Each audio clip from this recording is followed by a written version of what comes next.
Hi, so today I'm going to be addressing all the questions I got from the last webinar that we did on how to travel to US and Canada for your master's or your PhD program. So the first question I have here is somebody who has a third class.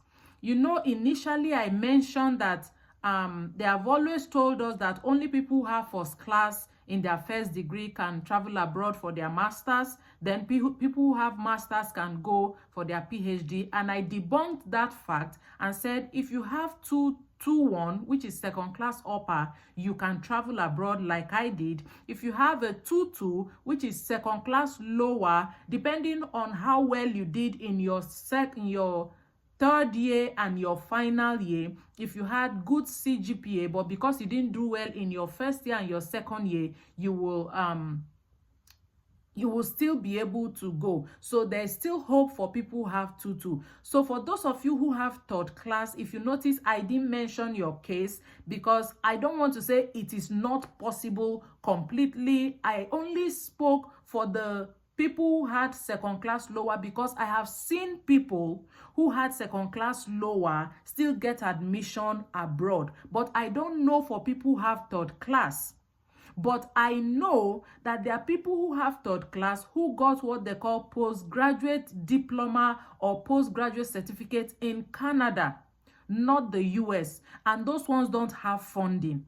So if you have money to pay for your postgraduate diploma in Canada, you can go ahead and travel to Canada. And of course, you know that after your studies, you can find a way to stay back and get your permanent residency in Canada. But for the US, for masters, I don't want to deceive you. I don't think if you have a third class, you can get a direct master's admission with funding. Please always remember that we are talking about the ones that you can get with funding. Another person is saying that they are just about to go for NYSC. Is it okay to go through this process?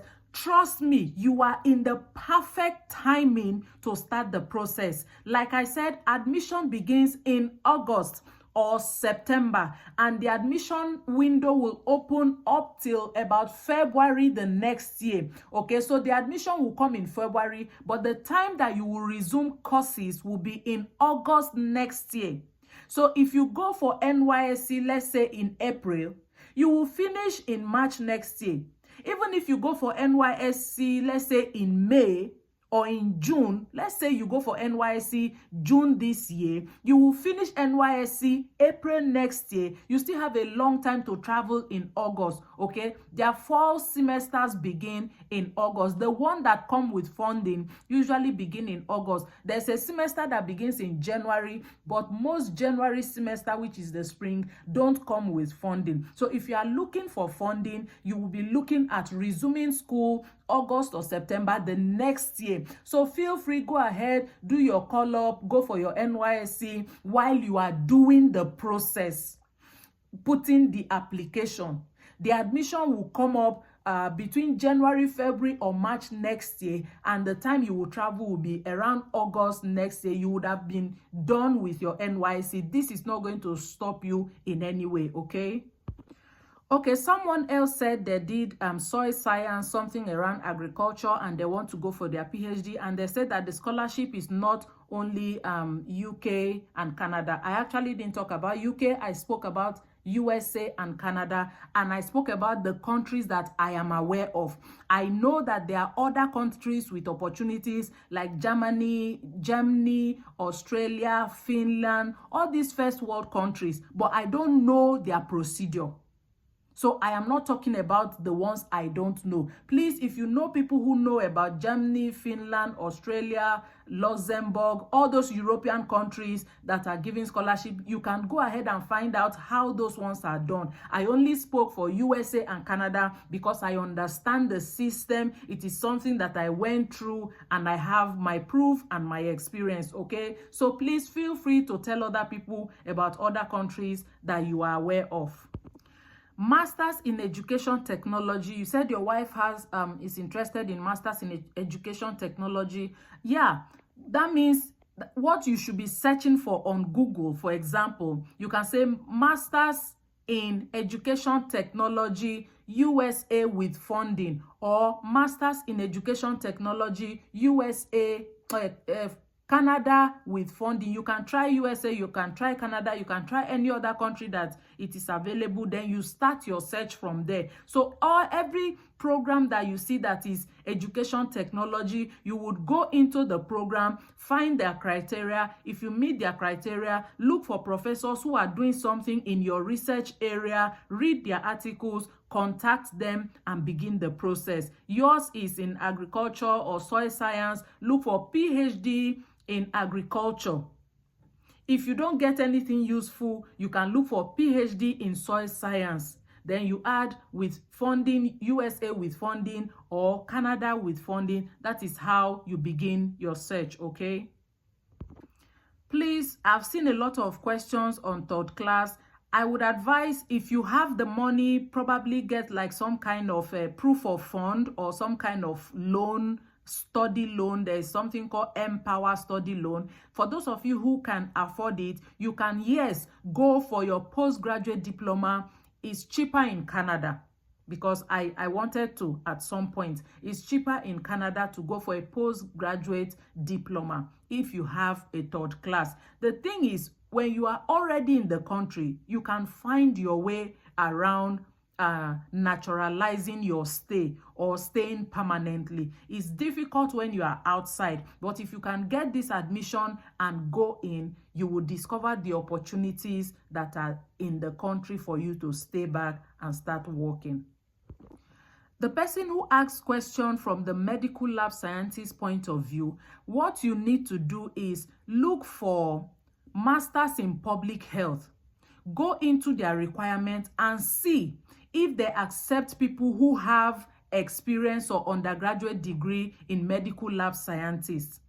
If you find schools that accept, because if, for example, you want to go for a theater art degree, a master's in theater arts, you will see them say people who have first degree in English language, in literature, in mass comm, in linguistics, can apply, meaning you are already close to doing something related to that field. So yes, you can apply.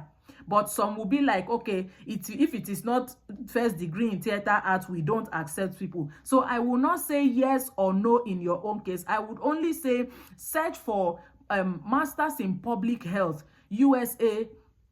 Mind you, MBA Public Health, most of them don't get funding. Even people in the embassy know. So a lot of people who go for public health or MBA degrees usually go with some kind of loan, study loan. They call it study loan. You have to have proof of fund to do that, okay? Because it's a very lucrative.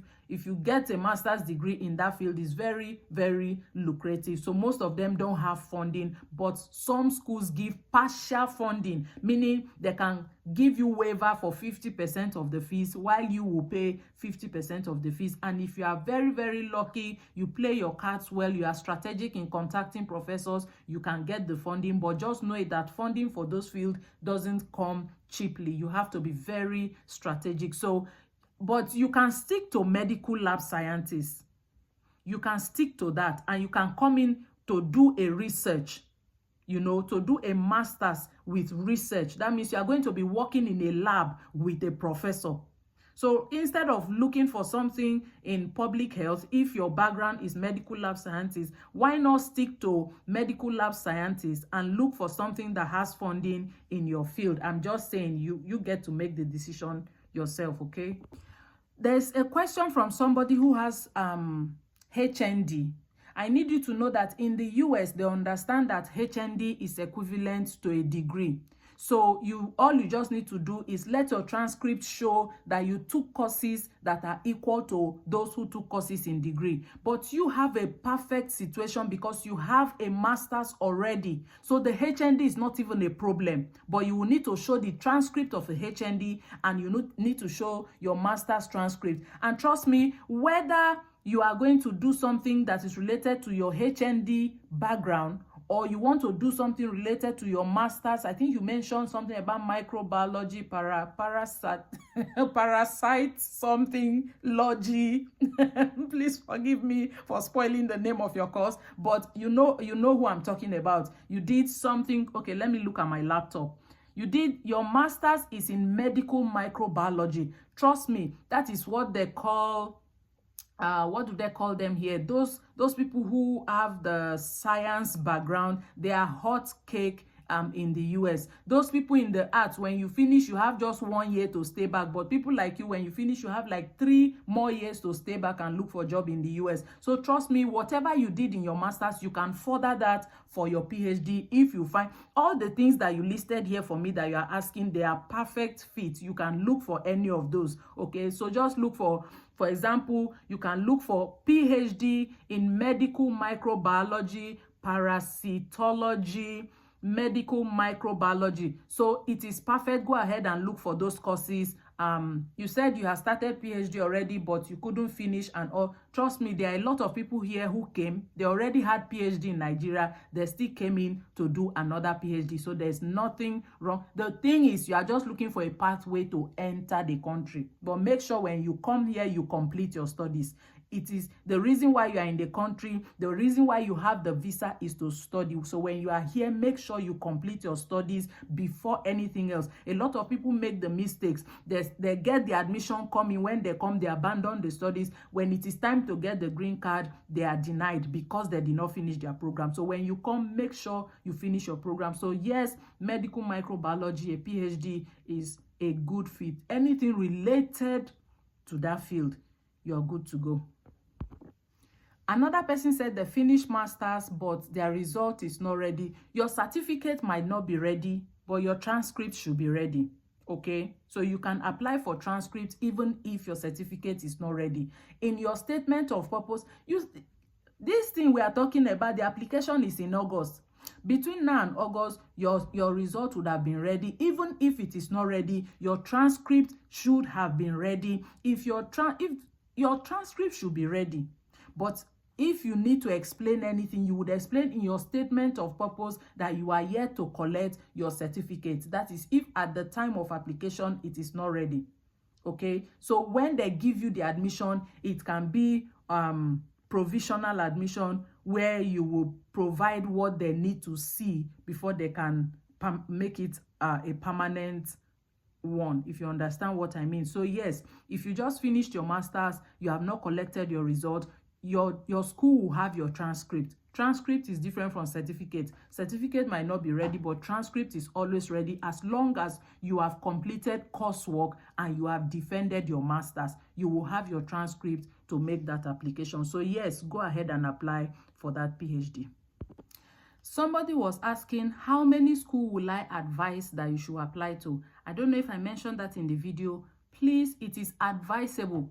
I am not the one saying it. I have seen many people advise that you should apply to at least 3 schools so that you don't put your eggs in one basket. The fact that, apply to minimum of 3 schools so that you don't put your eggs in one basket. The fact that a professor says go ahead and apply is not automatic admission. It puts you on a 70 chance basis. Okay, so it is not only that professor that will make that decision. There are other professors that will sit in a round table. But the reason why it is important that you contact a professor before you apply, so that the professor can indicate interest in you. But others will also have to support that you are qualified. So if a professor says, I like this person, but other professors are saying, we don't like what the recommendation letter says, or we don't like the way they wrote their statement of purpose, you might end up not getting it. There's nothing the professor can do. So don't put your eggs in one basket. Apply to at least 3 schools. People apply to 7, 8, 9 schools in a year if they can afford it. So what some people do is they will look for money for like 2 or 3 schools and apply. Then they will now wait for what they call application fee waiver season. There's a season usually in January or February where most schools, not all, most schools waive application fee. So when that window open, they now go ahead and throw more applications. So if you don't have money, if you are able to save, apply to at least 2 or 3 schools. If you have, apply to 5 or 7, so that you know that no matter what happened at the end of the day, one must enter. Like people where they play bet to say, make one enter.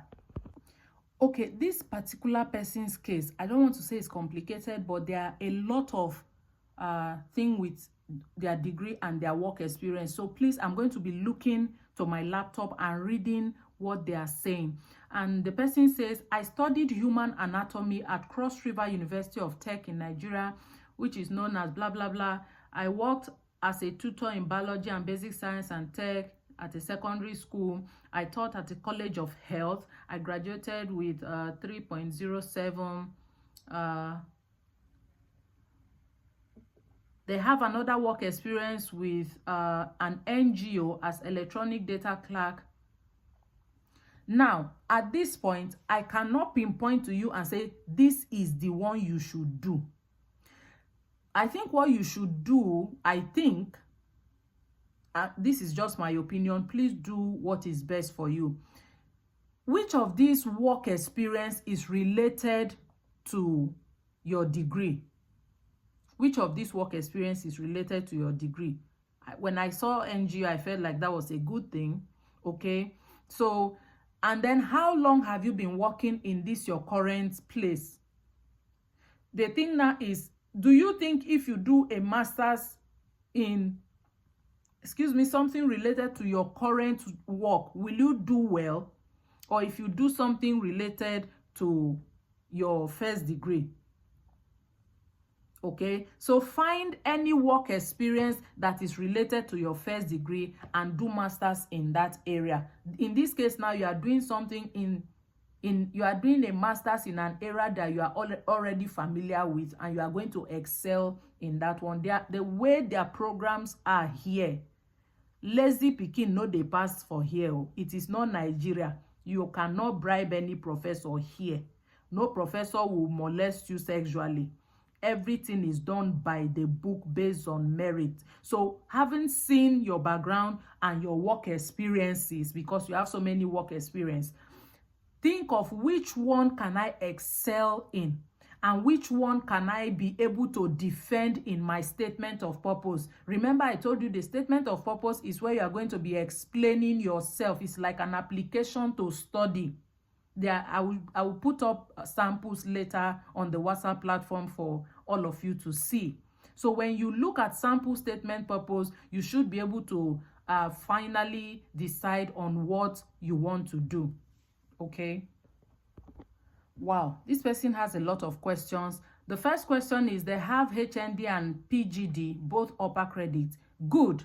Both your HND and your PGD, you would submit those transcripts for your masters, because when you're applying for the masters, they will ask you, aside from your first degree, are there other certifications that you have that will support or that will qualify you for this? So you'll be putting both the HND and your postgraduate. It is going to help your case when it comes to the area of judging your transcript and your CGPA. The next question is, what can critically deny you visa? One of the things that deny people visa is funding. Even if you have a proof of fund of $100,000, if you cannot defend how you brought that $100,000, you will not get visa. So I have realized, based on other people's experiences, that people who have some kind of funding, whether full funding or partial funding, have greater chances of getting their visas than people who don't have funding at all, except for people in public health and MBA. They know that most schools don't fund these programs. So if you come with a student loan and you are able to defend your student loan, you would get it. So one of the things that could deny you visa is if you don't have funding, and if you are not able to prove When they are asking you questions, you are not able to talk to show that you are truly a student. You don't just want to japa. If you go and show them that it's because you want to go and never come back, they will not give you visa. If you show them that, I don't want to go and study and come back to my country, for example, not like that's how you will say it, they will give you the visa. So that's why I am hammering on getting the master's or PhD with some kind of funding, either full funding or partial funding. Is it possible to take family across, especially for those on PhD scholarship for the period of 4 years? Even if your program is 10 years, you can go with your family, masters, USA or Canada. It is recently I heard that UK don't allow people to go with their families again, unless if it is PhD. I heard that for UK, if it is 1 year masters, you can't go with your family anymore. But in the US, masters or PhD, you can go with your family. The only thing some people advise is maybe you may not go with them immediately. Let them know, because they will be wondering, if you are a husband, for example, or if you are a wife, for example, you have, let's say, 2 kids and you have your husband, and you say you are going to study and you are not going to go and stay there. So why are you packing your family with you? So it is wise and advisable to go alone first. Not like, because there are people who go together with their families at once. It is about defending your case. But if you don't have the self-confidence to defend your case, or maybe the financial backing to defend your case, let your family wait. You go. After like 4 months or 6 months, your family can come and join you. But yes, your family can stay with you. In Canada, your spouse can work while you study. In America, your spouse cannot work while you are studying. You need to know that from the beginning as you make your decision. The next question is schooling and working automatic, especially for Canada during the period of studying? So in USA and in Canada, as students, you are only allowed to work part-time. So if full-time is 40 hours, as a student, you are only allowed to work 20 hours. In Canada, maybe you can work outside campus, but in USA, you must work on campus jobs. You are not allowed to work elsewhere while studying. Don't forget, you say you are coming to study, so you should study. So even if you are going to work part-time, it is going to be on campus for USA. I'm speaking based on what I know. I don't want to say what I don't know. I hear that people do many other things. Don't do anything that will make you lose your visa. So come correct. Be here correct. Patiently wait and get your pali before you start moving about. Somebody was asking for the cold email. I told you guys that I was going to put that on the WhatsApp platform. Please be patient. Please be patient. Like, I've not even had something to eat. I'm trying to address this one right now. But please, you can just Google. Go. See, you are coming to study in the US, do masters and PhD. The first thing you have to learn is how to do research. Google is there to answer all your questions. Just put sample letters, cold emails, samples. Sample letters, cold emails, whichever way you construct your grammar, put it there. Google will bring you list of samples, but I'm still going to find as many as possible and put them on the WhatsApp platform. Please be patient, but if you can't wait, please do it yourself on Google. Thank you.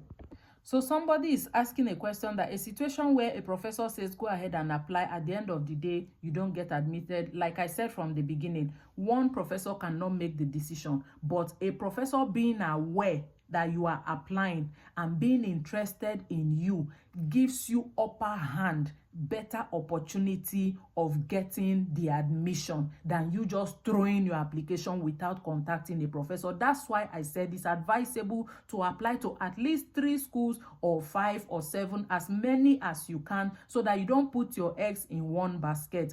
It is not 100% guarantee if a professor says yes, go ahead and apply, but it is a 50 to 70% chance of you getting the admission if they say yes, go ahead and apply. And that yes, please, when you read the letter where they say yes, go ahead and apply, is it a strong yes or a weak yes? That's why you need to have plenty options Like in my own case, when the professors, I had a yes about 7 schools. I think 3 or 4 in the US and 3 in Canada.